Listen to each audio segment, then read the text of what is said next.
Hey you, yeah you are training way too hard, and in this video I'm going to explain exactly why that is.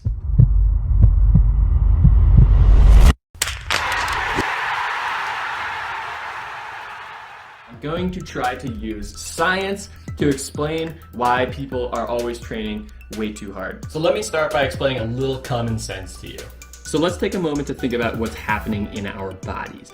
We need energy to move. We need energy to exist. And when we're doing a biathlon race, our body demands higher levels of energy than is required if we're just sitting on the couch watching Netflix, right? So in our body, to fuel the demand, our body takes glucose. This is the sugar that you get from when you eat food. And you take oxygen, which you inhale through your lungs, and you put it together and you create ATP. And this is the source of energy that our body uses to power ourselves. So when I want to hit the remote to change the channel, I use a little bit of ATP to get my muscles firing, get my muscles moving, and the result of that is I move my arm, I press the button with my thumb, and it works just like that. Now there is a consequence to this. By using the ATP, my body creates a byproduct of water and carbon dioxide, which I then exhale out through my mouth and nose, and the whole process starts all over again. Now, when I want to go out for training, I'm gonna need a little bit more energy in order to do these activities that I love. So my body has to use something more than just ATP because my body doesn't have enough oxygen to combine the glucose and the oxygen together. So it just starts using the glucose to power my body. Now, just using the glucose works fine. I can get myself down the trail. I can do my activities that I love, but there is a byproduct. And this time it's not just carbon dioxide that I just exhale out through my lungs. It's now this item called lactic acid. And this is that product that we know creates the burning feeling in our muscles when we're working out. It's that buildup that makes us feel super sore the next morning after a hard workout.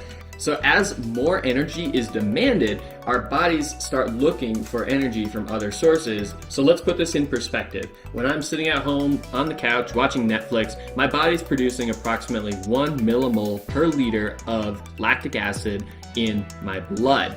Now, when I'm out racing and I'm at the highest level, my heart rate is pounding because I'm demanding so much of my body. My body can produce anywhere between 15 millimoles per liter to 20 millimoles per liter of lactic acid in the blood.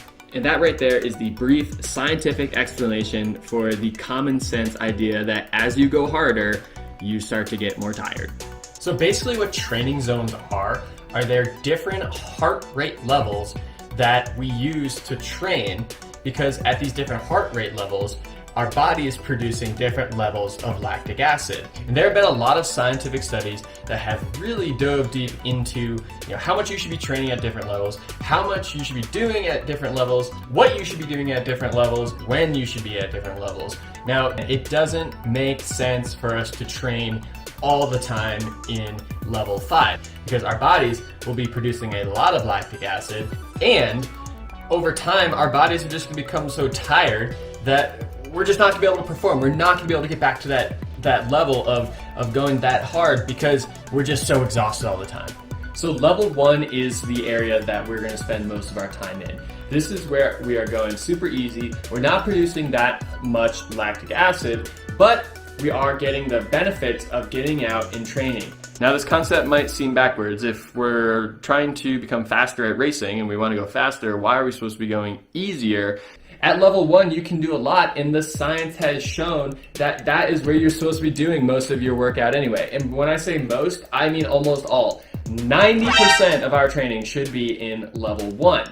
At level 1, we can work on things like technique. You can also, at level 1, just get out and build endurance muscle. And this is where the clickbaity title, the clickbaity intro comes in, where you're training way too hard. It's believed that we're in level 1 when we are between 1 millimole of lactic acid in our blood and about 1.5.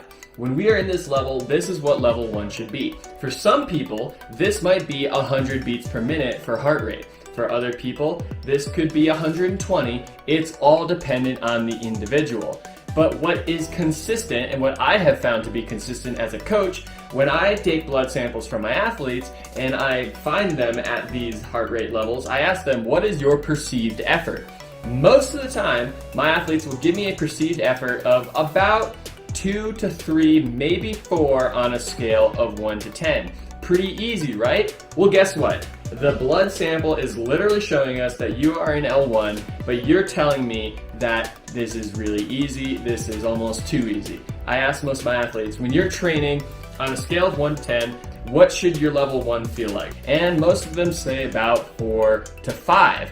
But the science is showing us that you're in level 1 at the perceived effort of 2 to 3. So that right there tells me that you are training too hard. When do we actually get to the perceived effort of 3 to 4? That is when we move into level 2. And now this is where we are producing 1.5 to approximately 2 millimoles of lactic acid in our blood, and the studies have shown that this is no good. We're confusing our body. We're going just a little bit too hard, and we're putting just a little bit too much stress on our body for the duration that we're going to be training, but we're not going easy enough that we can go for a super long time. In my experience as a coach, the perceived effort of 3 to 4 is coming back at approximately 1.5 to 2 millimoles per liter of lactic acid in your blood. So if you're training at a perceived effort of 3 to 4 and you think that you're in L1, guess what? You're actually in L2 based on the blood sampled. All right, moving forward to L3. This is the confusing one where coach says he wants you to go hard, but not too hard, and it's not as fast as racing, but it is an interval. What the heck is L3? This is where our body turns over from aerobic to anaerobic. And basically what I mean by that is our bodies are starting to produce so much lactic acid that we can no longer flush out that lactic acid at a high enough rate. If we're going super easy and we're in L1 and we're only producing like 1.5 millimoles of lactic acid per liter, our bodies will be able to use the ATP, use the glucose to keep providing us energy while it's flushing out that lactic acid that we're building up from using the glucose. That's cool. But once we start getting down to this threshold, this L3 level, it's starting to get a little bit trickier. We're not able to keep up with that demand of clearing out the lactic acid, right? Because we're still demanding more energy. Our body can't neglect energy because we're gonna drop dead and die.